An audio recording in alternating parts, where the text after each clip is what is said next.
I love when we're good. Are we about to be? We're ready? We ready? Give me a sec, man. Hell yeah. Looks like you guys look fucking great. I like it. Yeah, that's beautiful. It's beautiful. Trip Inc. Welcome to Kilpop Sessions. How you doing? I'm good, man. I've known Trip for a while. Many years, actually. You were with me through my first sleeve tattoo. Oh, yeah. But you were not the artist. But but I recommended the artist. Yes, you did, and you're about to be my artist because I've always wanted to work with you, and now is the time. Now is the time. First question: is Trip really your name? No. Trip is my nickname from birth. How did you get that? How did you get that? Anytime anybody described anything I did, they'd be like, "Oh, he tripped out," or he's a trip. And then one time when it really started sticking, I was on the handlebars of a friend of mine's bike. Mm-hmm. And, back in the day we had, long hair, and I don't know the cussing situation of this show, but whatever. Go for it. So I'm on the handlebars of my homeboy's bike, and I got long hair and shit. Yeah. And we're riding, and then on the other side of the street, this dude, yells out some, derogatory shit. So I'm like, oh, what the fuck? So we go to 7-Eleven, we get our shit. And then we're riding back, and we're going down a different street, and then we see him, and we're coming up behind him and shit. So I was like, just fucking go faster.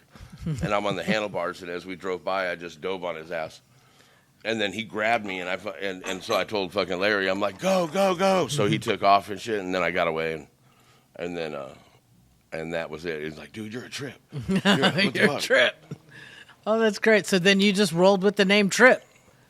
Everyone else did, yeah. Yeah. So, I became Trip, and then, my real name's Rick. And so when I returned to society after, serving 11 years in the DOC, mm-hmm.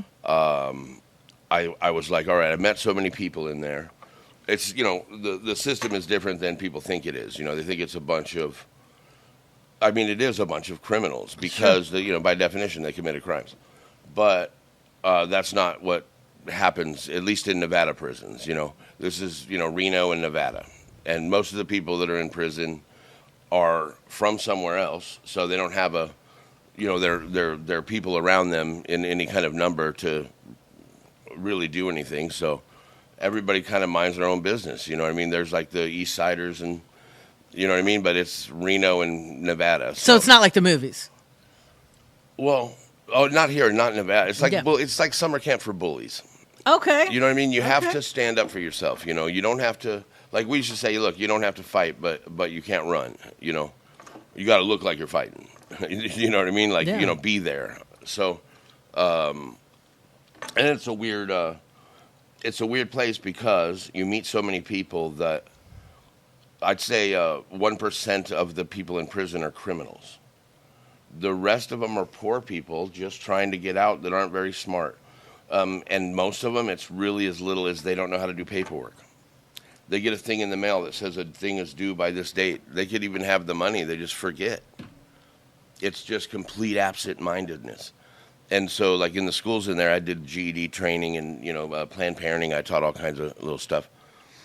And through meeting everybody and hearing everybody's story, you had a couple of, people in there that was like, they'll do it again and again and again. Right. And then after that, drug addicts that, are in and out, they're doing life on the installment plan, 3 years here, 4 years here. Sure. And then everybody else, which is the men in this society or in this city from 18 to 50. It's real hard not to get in some good trouble. Sure. In Vegas. Yeah. Being a hero, helping a friend. I like to say I was never an outlaw. I'm not an outlaw. I'm just my own law. I don't want to have to call someone else if someone says they're going to do harm to me. And then when you're living in so my story is I was born in Texas, Galveston, Texas. Mm-hmm. And my grandpa, he was the mayor of Tropic, Utah. He ran for mayor of North Las Vegas back in the day. And my grandma was the president of the Blind Society, and she was the old lady that was blind at City Hall that ran all the vending machines. She owned Bradley Vending. So any lawyer in town, everybody knows her. Like she would feel the money because she couldn't see, and everybody was always honest with her. Like, she was cool. So, but then our certain situation was that my grandpa went out on my grandma at one time, and then my mom was born to my other grandma Shirley in Galveston, and so she lived with her. But my grandpa had other brothers, so they all, knew each other, and so I lived out there till fourth grade, and until my mom got on her feet, coming out here to be with Dad and meet Dad, I guess, and be with her stepmom, I guess, and her brothers and stuff, and so we're like, all right, we're gonna go out there after fourth grade, and we moved on to Donna Street in the projects. That was my introduction to Vegas. So it was kind of a shock. We lived. In Galveston, we lived on a house with stilts with the beach down the street, and you know what I mean. We could catch little baby head, and then you rolled right to the ghetto. Oh yeah, and back then it was the ghetto. Yeah. Like it was literally it was pretty crazy. Yeah. And then my mom was just gonna get married to my stepdad Rick. No relation. Right. But it was cool because he was tough. He was like a biker dude, in the Teamsters, out back in the day when we had to go out by the behind the Union Hall by the railroad tracks and wait out in the sun all day long for them to call you out on the loudspeaker, so you would get a job. Yeah. And before beepers or answering machines, like right. And so it was for me it was fun, man. We got to run around the sun, go to the pool every day for 50 cents. You did early Vegas. Oh yeah. Yeah, you did early Vegas, right? So how did you end up in DOC? I didn't like being poor, and I liked lying. I lie. I tell a good story to this day. Like and then I'm like, I just went to Reno to see a friend of mine at his tattoo shop. So proud of him, and he was like, "Dude, we never met." I was like, "What the hell?" He's like, "Yeah, I wonder. You always like my stuff, and you always talk to me." He's like, "I have no idea who you are." Like, I was like, "Well, you weren't in the joint with me, like." I didn't tattoo you? And he's like, no. I was like, what the hell?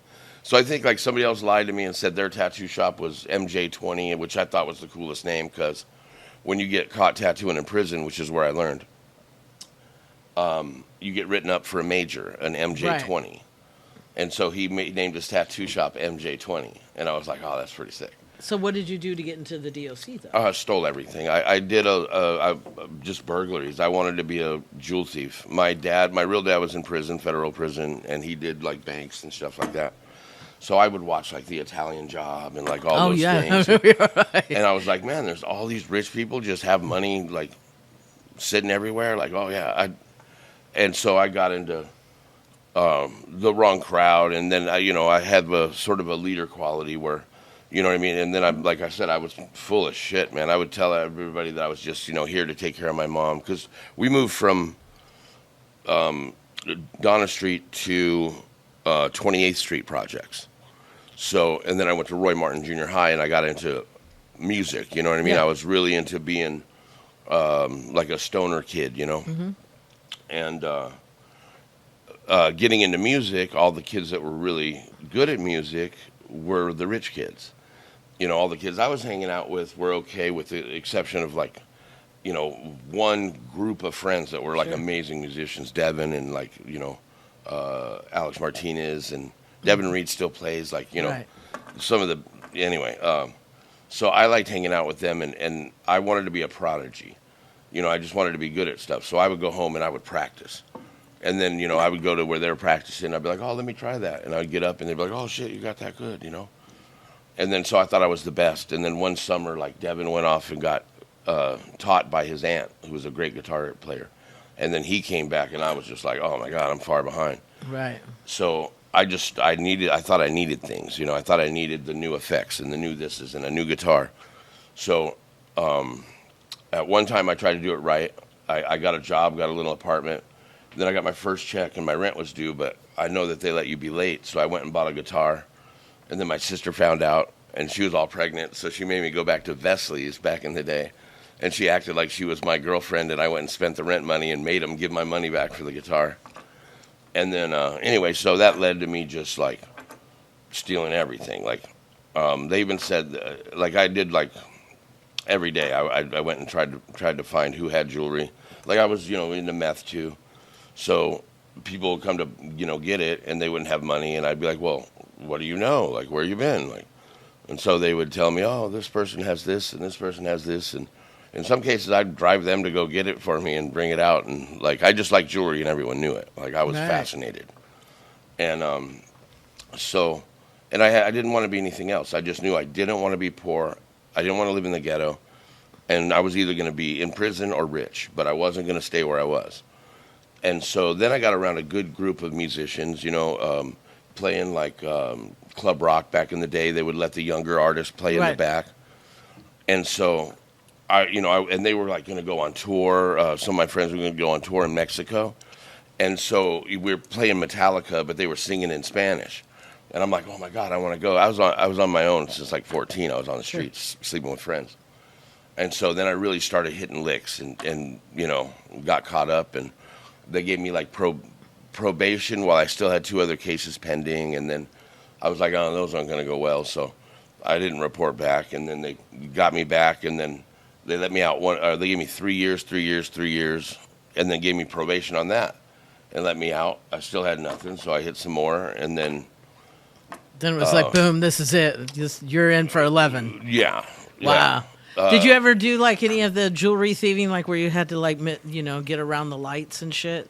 Oh, like Tom Cruise in Mission Impossible or some shit in like my that? delusional mind, yes, like literally yes. In one of my trials, they have it on video. I went in this little back room. We turned off the power, and then I used the bars to jack the bars apart and fucking break the window. It's a glass door window.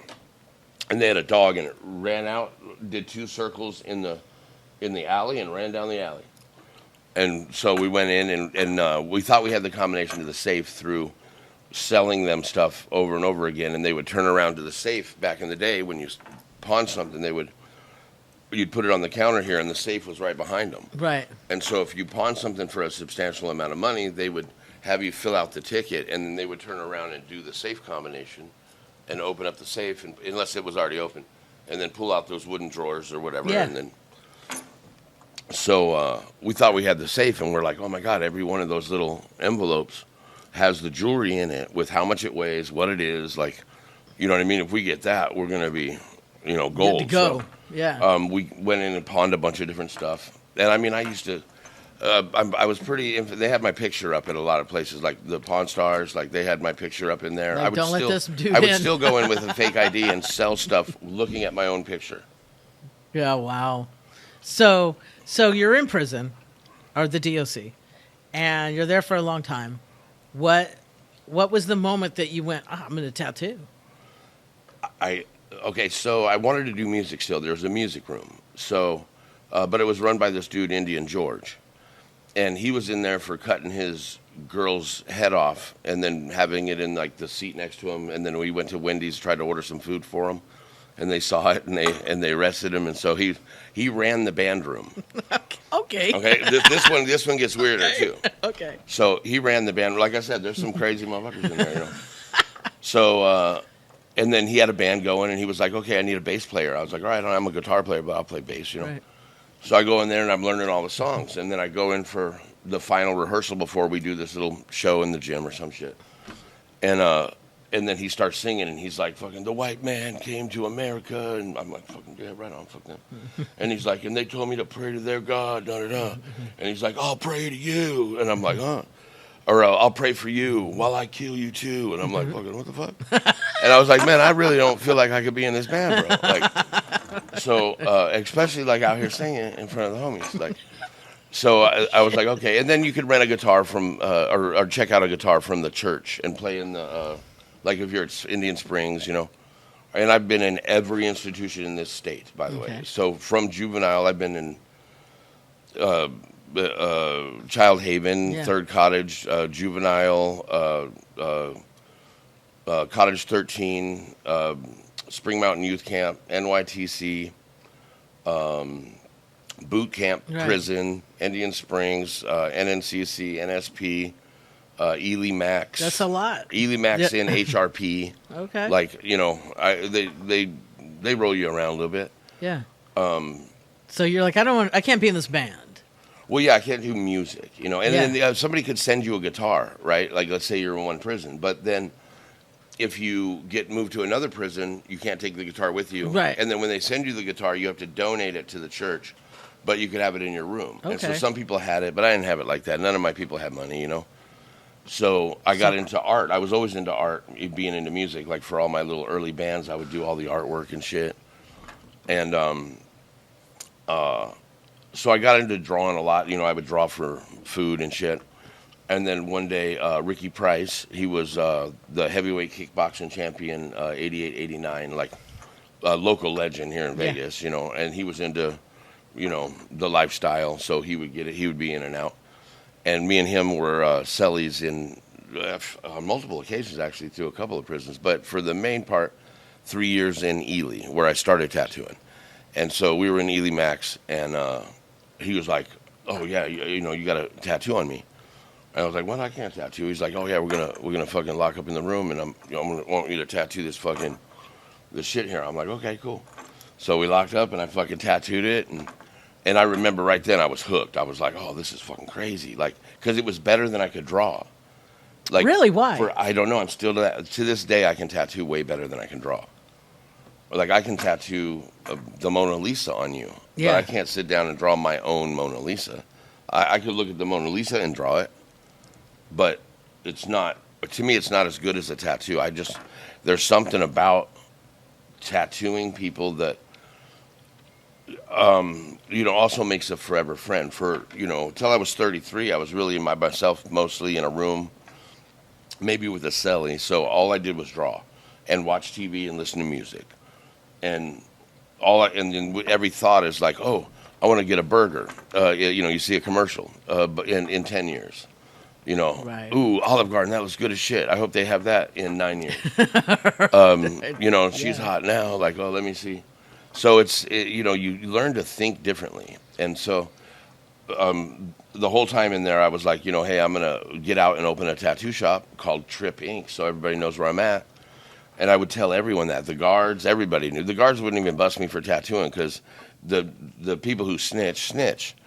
So they'll be like, yeah, he makes them make their own needles. He makes them do this. Like, he throws away everything every time. Nobody gets infected. Like, they would tell them that. And so that, you know, I wasn't a risk out there just fucking doing crazy shit. And so for the most part, they leave you alone. And anyway, I got pretty good at it, actually. At one point, I remember that I did a tattoo, and then they went and shook down a tattoo artist on the yard that was, like, the best, and he was way better than me. And the guards, like, they all have intel. Like, they take pictures of everything. So they know whose stuff is whose. They knew my stuff. They know his stuff. But they mistook my stuff for his stuff. Oh. And I was like, fucking hell yeah, you know? Yeah. So I like, you know, I put myself around people who I think are the best. Because that's who I learn from. And that's, you know what I mean? I've always read you are the 5 people you hang around. So since I've been out, I've tried to meet and tattoo everyone I ever had a thought about in there, you know. So like every band, my wife, I got her into it too. Like she's going to Anne Rice's funeral. She loves Anne Rice. I'm like, you know, love and friendship and family is an action word. So she just went to the Buffy convention. She loves Buffy, you know. So getting in a crowd where there's people that like the same shit you like is pretty cool. Yeah. And your idols, all these people that I liked, you know, I don't like them because they're famous. I spot little talents in between, you know. And most of the famous people that you know that are my friends, I knew them before anybody knew who they were. 100%, which You know. is going to bring me to when we met, Oh, okay. which is Clean Rock 1. Clean Rock 1, yeah. Clean, I mean, my arm was done before he hit Ink Master, and obviously that's where I met you. How did you meet Clean and become, because that's a big part of your journey into owning your own shop, correct? Yeah. Well, so when I got out, I didn't know the rules of the tattoo world. So I went to every tattoo shop looking for an apprenticeship. And so I showed them all my drawings from prison and, you know, told them, yeah, I've been tattooing, you know, all this time. I want to get a job tattooing. And so they're like, oh, well, you got to go through apprenticeship, get licensed. And I'm like, all right, I'm down. Let's do it, whatever. And they're like, oh, you got to do the apprenticeship. It doesn't pay. And I'm like, oh, I could make money somewhere else. I want to do this. And I couldn't really get anything. The people who did offer me apprenticeship weren't good. And the ones that were good, even the Las Vegas art group I wanted to join. I was like, oh, I want to join this. And they're like, oh, well, we're not really taking anybody. Yeah. And so because I was sort of cocky, I guess, and back then I was into fighting too. I was in that little tough man thing, so I fought at Caesars and the Rio. Okay. Yeah. And you know what I mean? So I had that kind of vibe, so I can understand it now. And then I got some jobs at like little shops, little smoke shops and stuff. And I was like, I can't, get better like this. I'm going to have to go to these tattoo conventions and take seminars. And, they didn't have DVDs out yet. So, and this is before it was on TV and shit. Yeah. And so I got a job at this shop called Wildside. And after 2 weeks, they were like a biker shop. And plus I was plugged in because I knew a bunch of people they knew from prison, Mm-hmm. So within 2 weeks, they gave me my own tattoo shop and gave me an apprentice. Christian Buckingham, from Ink remember Masters. him. Yeah. He was my apprentice. I was only tattooing 2 weeks, so I'd go home and read tattoo magazines, and then come back and tell him all kinds of stuff, and then have him. Me and him both were tracing all the flash because back in those days you didn't have computers, so the flash at a tattoo shop was like, oh my god! I even wanted to get flash all over my body at once, and every artist was like, don't do that, bro. I'm like, I love this shit. Right. So anyway, not being able to get a job at a really good shop and I call a good shop run by an artist that I want to be like, I want to learn from. So I started doing the convention. I started my own place in the Arts District upstairs. I got a little 2-station place, and then I was always into music, so I was going to a show, and I saw this girl selling alcohol. And at a House of Blues, where you go out and smoke, right? And she had beautiful tattoos, and I was like, oh shit! And I know every tattooer in Vegas. I can look at a tattoo and tell you who did what. Not now. You got to pass 3 tattoo shops to get to a 7-Eleven. Yeah. So anyway, she stood out, and I was like, hey, what's up? And it turns out she's Angie. She owns the dive bar now. I was like, who's your artist? She's like, oh, Clean Rock One. And I was like, oh, shit, I heard of him because he's like the father of new school tattooing. Right. There was this book out that he was in, and I was just like, wow.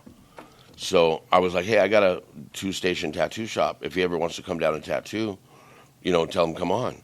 And so she's like, okay. We exchanged information and stuff, and back then I sucked. I had potential. I still have some of the stuff in my portfolio you can't tell. Right. So anyway, Clean came to town, and I think he took one look at my place and was like, And then, he hooked up with Ryan Downey and did some stuff. And then he opened Chrome Gypsy Tattoo. Correct. So when he opened Chrome Gypsy, he gave me a call and said, hey, how would you like to work here? And I was like, because I have an amazing clientele. Because like I said, I try to meet everybody. Yeah. And it's a social game. And so he being from Chicago, just coming out, wanted to have some artists that, at least could generate him some money. And I was like, hell yeah, if you'll teach me. And so it was like 60-40, I keep 40. I don't know, 50, I forget what it was 60-40, I keep 60. And so I was like, okay, going from keeping 100, that wasn't that bad of a hit. So I was like, hell yeah. So I went down, and for a month I kept my place. And I tattooed there, and I was like, okay, this is going to work out. This is pretty good, He was even giving me clients and stuff. I was learning pretty quick. I'm a quick learner. Like, I can look at your style and bite it. But I don't feel like that's fair. So I wait till you put out a seminar or a DVD, and now I can do your style. Right. Or Clean taught me new school and neo-traditional, Yeah. So I went and worked there. So like after a month, I gave back my keys, and I came in, and he's like, hey, man, I don't think it's going to work out. And I was like, what? And he's like, yeah, you're just not fitting in, you're not progressing fast enough. There's no way I can have you here and shit. And I was like, fuck, all right. And I'm thinking, man, fuck, I just gave back my keys today. And he's like, oh, I was just fucking with you. And so from that point on, I saw his I saw his personality. And then and at that time, and so then at that time, Case, I don't know if you remember Case. Uh-huh. That was a a friend of mine, like we always knew everybody who knew Yeah. and he was coming to town, and he coming back to town, and he was the head of security for a new band called Five Finger Death Punch that was all moving to town to start launching here. Yeah. And so they all needed tattoos and stuff. So he introduced me to them, and I started bringing them in. And me and Clean would I got some pictures of us tattooing, each of I'm doing a neck here, and he's in the same station doing a neck. And he's a dick too, a fun dick, Oh no, I know. Clean's, Clean, he doesn't. Yeah, he doesn't need any. There's a lot of people who try to be your friend, and if you're gonna be my friend, we'll just end up keep seeing each other. There's no trying about it, because he's a busy dude, does his own thing. Sure.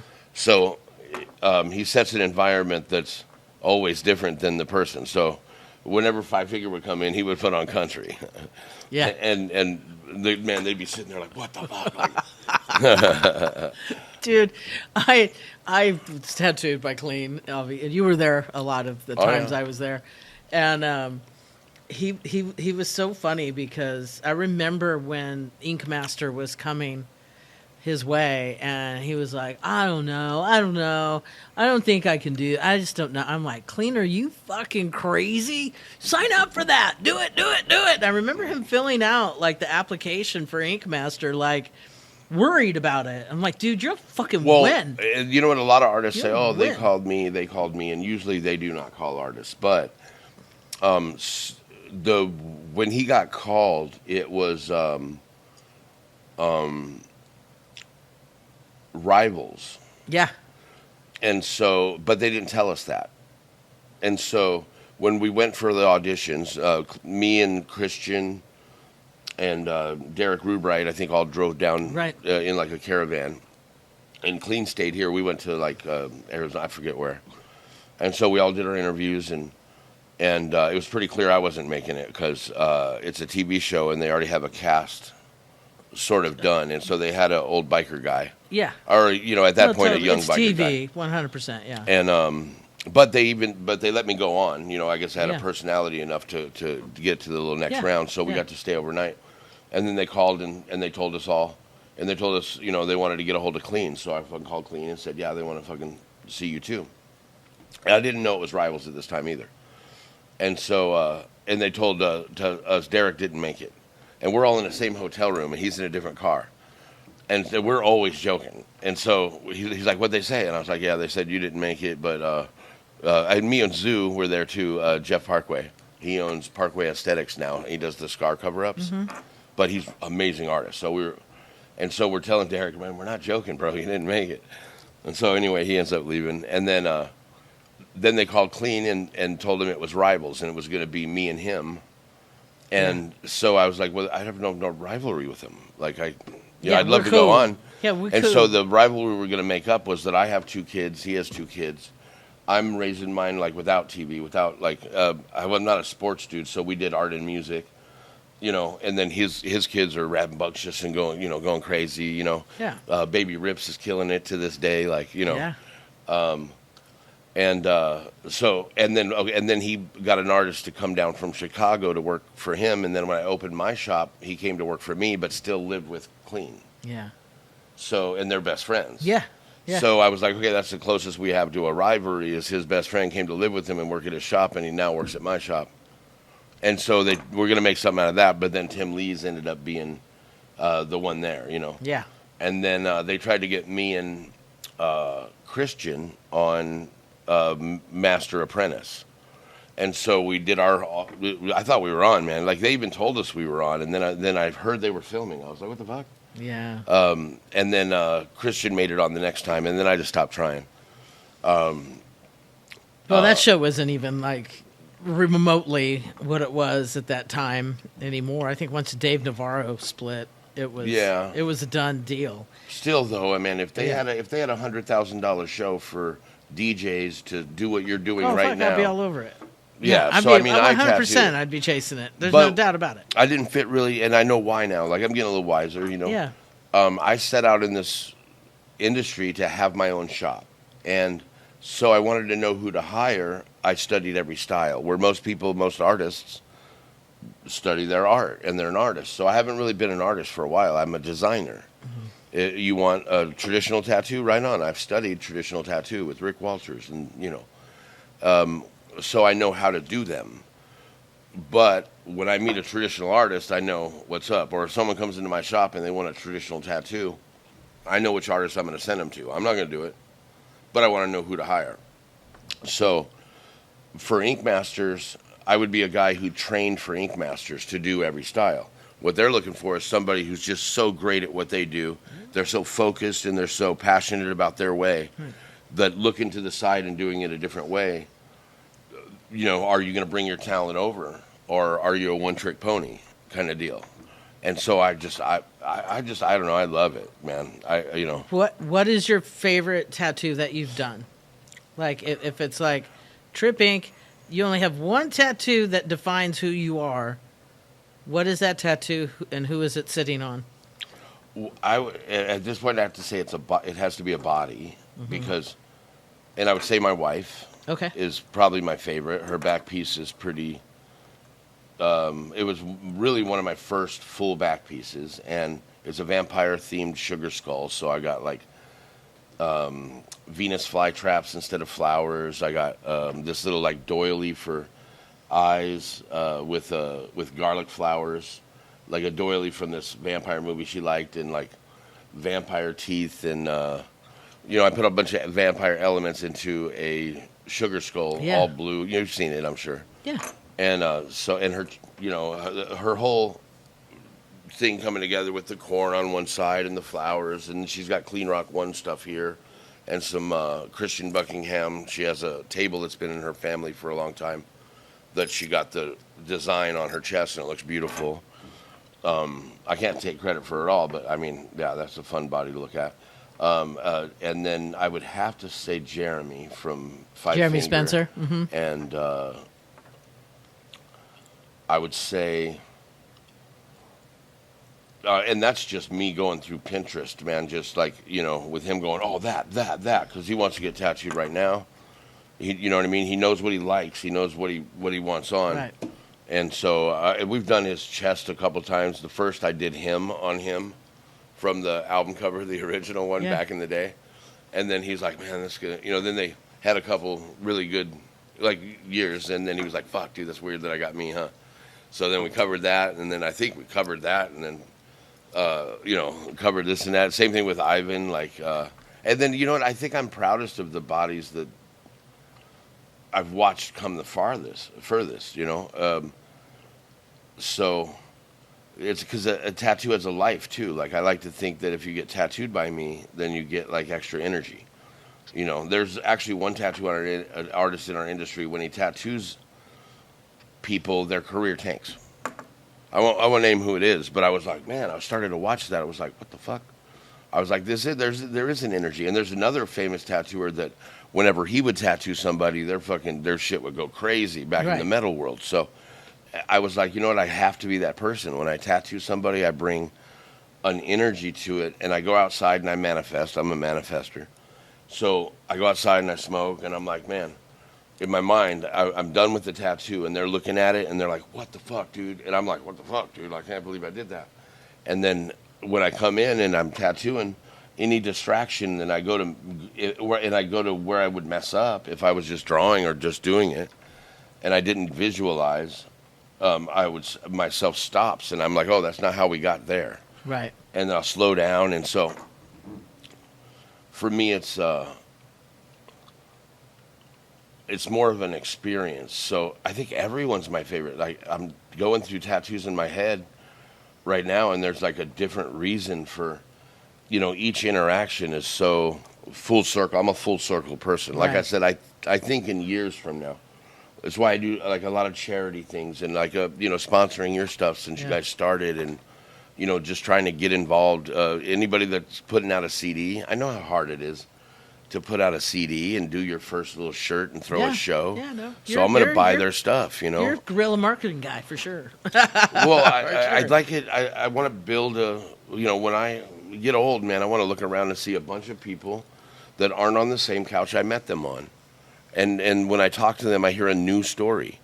and that's hard to find, because a lot of people are content in their success. They're not going to push it, and then also everyone you've ever seen on the news that did crazy weird shit in Vegas and got time, I probably know them, and then but not like what you saw on the news that day, So, and then me being a little prankster gangster, I never hurt nobody, and my thing was to not let anybody know I was stealing. I would just end up with stuff. I would surround myself with people that I could get information from or get to help me with stuff, through the little drug world. But the people I ran around with, man, I liked the Brady Bunch. I wanted to have a family that was like, all sitting around and, and so I liked those kids that came from good families, and I tried to, kick it with them. But you couldn't be a poor drug using, So it you mentioned family, and of course you have one now. Oh yeah. So here's a man who's been in the DOC for 11 years, been through everything in Nevada and all of it. Tattooed 5-finger death punch and has his own tattoo shop and is, looks like a biker and knows the biker community and whatnot. It's one of the nicest people I've ever met in my life. Yeah, doesn't ride this man right here. And your daughter is a genius. Well, yes, she is. She just graduated from UNLV with the BFA. And then also my son is a genius. Yeah, you have two geniuses in the family. This is amazing. I love it. Yeah. I love this story. Yeah, it's been pretty fun. Different geniuses. Yeah. But and then Michaela's about to move into her own place finally after college. And I looked around at rich people too, and I saw that they don't release their children to the world until they're their equals. And in my house, you had to be out at 18. We knew that, so we just left at 14. So in our house, we got food and a place for you to stay as long as you're helping yourself or helping others. And she's going to be a teacher, so we're still I'm like, we got to bring food over there every day, But anyway, she's moving out. And then Ari is just got, I don't know if it's nominated because it's past nomination. It's accepted, I guess, to the next process of the merit scholarship. That's amazing. So, yeah, top 1% of the world there. What a proud dad you must be, though. And to look back at where you've been and how you've achieved your dream. You do have your own shop called Trip Inc. Yeah. It's right by Raider Stadium, by the way. You got a good spot, too. Oh, yeah. We can walk to the game. There's a karma thing here, I think, that's worked out for you. Am I wrong? Because I feel like you're a good dude, man. Well, I think so. I look at it sort of almost like Robin Hood, except for I wasn't trying to give back. I gave every bit of money I stole back. Like, literally, I would just go rent a hotel room, go gamble, go buy everybody everything. Like, friend needs a new tire or whatever, I got you. I would go to my sister's house and bring pizza for everybody, and I would just act like a rich kid, or you know what I mean. So I'm delusional, and I've learned to work with my delusion. Like when I look at someone see me, I used to think they thought I was ugly and they don't like me, and now I think that they think I'm cute and they want to say hi to me. So I should probably say hi.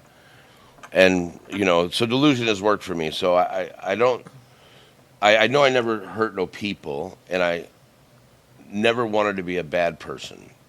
So, but I probably hurt a lot of people stealing their stuff, stealing your stuff, coming home, finding your shit gone, coming to your business, finding, oh my God, now I'm a business owner. I'm like, okay, I understand how that is, but at the time, living where I was living and looking around and just remembering it, you don't have some things in your head that need to be there. Right. They're just not there. Like I wasn't thinking I could do this or that.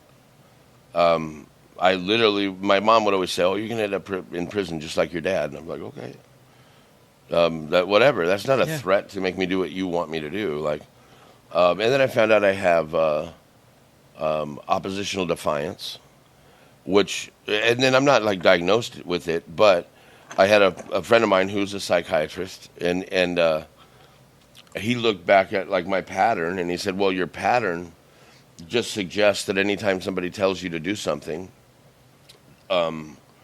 something else happens, and it works two ways. One is let's say you're gonna start working out, and you're walking into the gym, and someone tells you, "Oh, you should start working out," or you should, like, you don't want them to take credit for it. Right.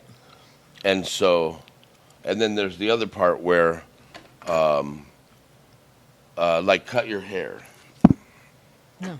I was like, nah, cool. don't pierce your ears. Wash your face, like, Right. you know what I mean? All those things. Go to bed. You're just a rebel. You're just a rebel. Yeah, You're just a rebel. Spring Mountain Youth Camp. I was there. I was happy, man. Three meals a day. I was like killing it in my school because they make up for the credits the kids lose.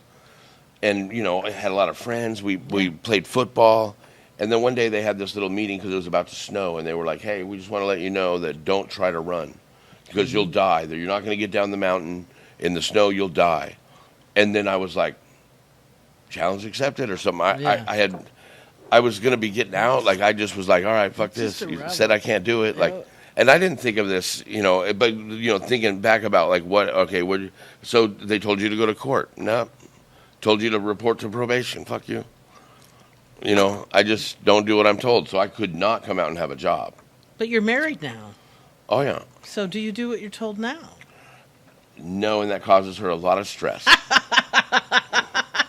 A lot of stress. I'm seeing it now, and I still keep trying to explain it to her how she won't stress. I am only stubborn with me. I've never asked my wife, "Let me see that receipt," or like, "What'd you do today?" or like, "Oh, you should cut that a different way," or you know what I mean? Never. I don't. What you're doing is what you're doing. What you spend money on is whatever. Like, if we have a conversation about it and you bring it up and want to know about it, we'll talk about it. And so I want that same thing, but I guess I'm a little more risky. Your risk and so she has to watch me a little better, because I want to do everything. I want to meet everybody. Yeah. I feel like if I go to a show, like I went to Pantera last night, and I didn't know how I felt about that because Vinny became a friend of mine, and I didn't go because of that. Well, I had tickets. I had tickets. I have a lot of friends. I had tickets on the fucking floor, like 10 rows. I'm like, nah, I'm good. But here's the thing: I was gone. I never saw Pantera, and so I met Vinny afterwards, and so I never saw Pantera. So it was like, I know it wasn't Pantera, but I wanted to go see it. You wanted to hear the music. Yeah, and I tried to even close my eyes sometimes, but Zach did such a good job playing Zach guitar that you couldn't hear Dimebag in there. You could hear Zach doing Dimebag well, and doing what a homie would do, and Phil was fucking. I mean, it sounded just like him. On point. So, that's what I did hear about the show. Yeah, that was on point. Yeah, but I heard definitely the voice had the that same I know, and I heard a good friend up there trying to do. Because he played his shit, Yeah. And so I like that. It wasn't somebody up there mimicking him. I didn't even listen to the drummer, I guess.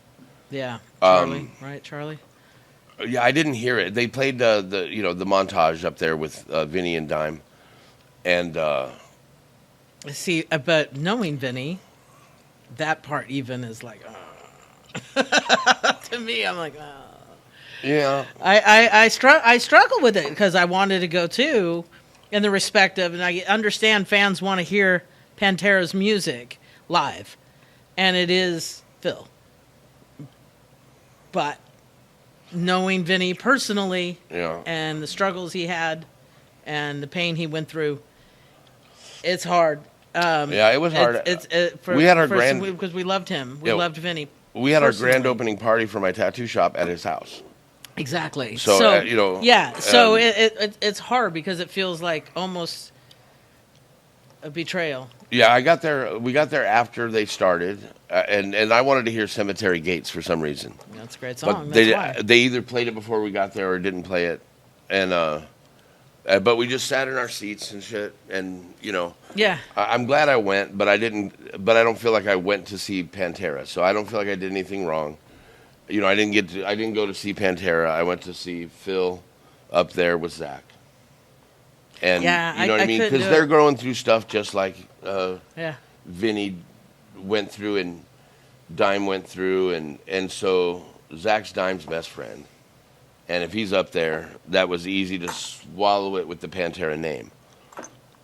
I get it. No, there's a few sides. And I didn't to buy a this. shirt or nothing. And Yeah, there's a few sides to this feelings about this particular situation. But yeah, for I'm the a rare fans who dude. want to hear the music live, fair enough. Yeah, I was Fair looking enough. around at the crowd, man, and it was so respectful. It was crazy. Yeah. It was really done nice. No, I I have hear it to was say. on point. I hear it Yeah. was on point, but I couldn't do it. I couldn't Yeah. do it because Vinny was so kind to me, and I loved him, and I know. I know where he was at. I and also know just that like, he "Ah." knew that they would do it. Oh yeah, You know what I mean? He knew that Yeah. they would do it. Yeah. But they're not doing it till then. right. So, For a reason, yeah. It's all good though. It's all good. It's all good. Yeah, I like making up for things that I missed, Yeah. Meeting you, like I heard your voice on the radio, and anytime somebody says, I'm going to be here to be met, what if nobody comes? You know what I mean? So, like, Yeah. I remember Vamped, you know what I mean? I would go there just because you said go there. I had my, they had, remember the WA game?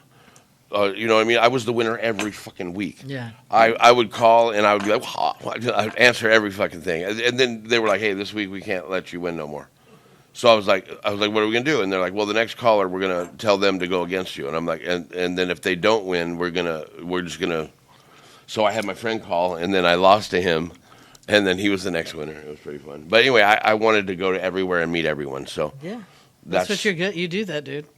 Yeah. You're like the Vinnie Paul of tattoo shops. Yeah, we ran into You're each the other man. all the time. Yeah. You're the man. Chris So, Gill keeps it up now, man. yeah, Chris Kale is great. Yeah. Trip Inc. So you've got that going.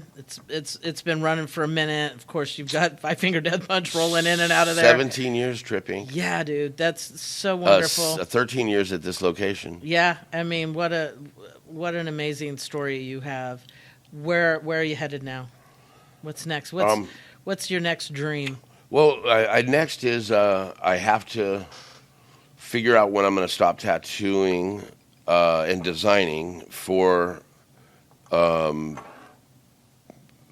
clients, and then start just doing my own stuff. There's going to be that time when it's like a little bit of a painful time when you say, hey, I'm just going to do this stuff for now because I want to get this stuff in the bank, and then I can go back to doing that stuff, or I can get you somebody else. We have amazing artists, So that's my thing, to see how high I can go. I mean, I started out, on Donna Street, and I get to rub elbows with millionaires and billionaires now. Like, it's insane, be in the room with billionaires. Like, or coming to parties I threw.